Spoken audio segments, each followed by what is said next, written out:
Our next game changer wants to leave a legacy, and he's well on his way. Tyrone Dennis is using his experiences growing up and in law enforcement to make sure young people stay on the right path.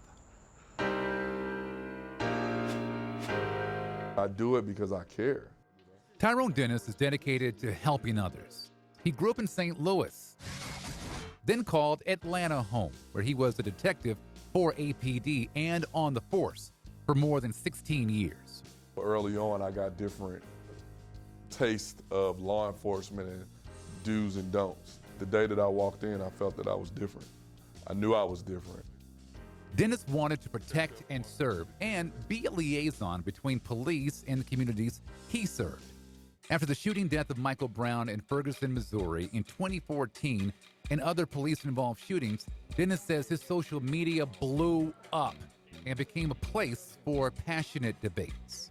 I kept thinking, like, how can I cultivate that into something positive where we actually learn from each other? Empathy.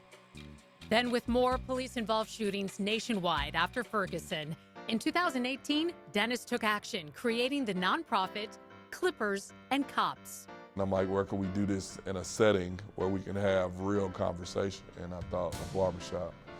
As a black man, a barbershop is our country club. We weren't always permitted to the country club, so the barbershop became that. In the barbershop, while getting your haircut, you talk about everything under the sun. Clippers and Cops brings together members of law enforcement with the community. As an officer, sometimes people are pissed off not by Tyrone, but by the uniform that I'm wearing. Like at this recent event in Northwest Atlanta.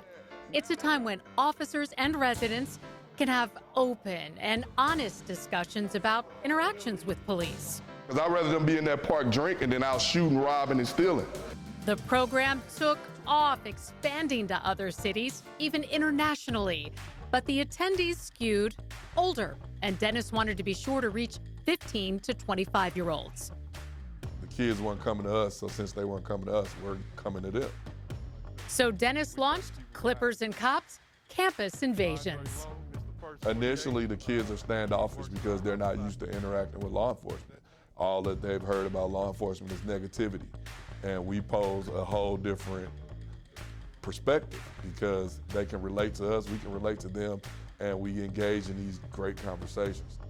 Dennis and members of law enforcement talk to high schoolers about decision-making and setting goals.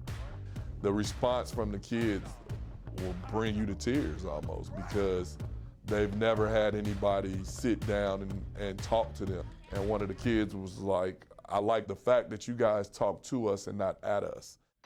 They also discuss safety, conflict resolution, and interacting with police. The most common question Dennis says he's asked: why the police always trying to kill us?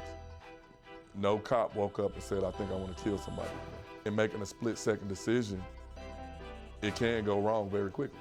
As a cop, like we explained to him, when I pull you over, I don't know you. I don't know nothing about you. I know actions, and that's why we go over do's and don'ts on the traffic stop.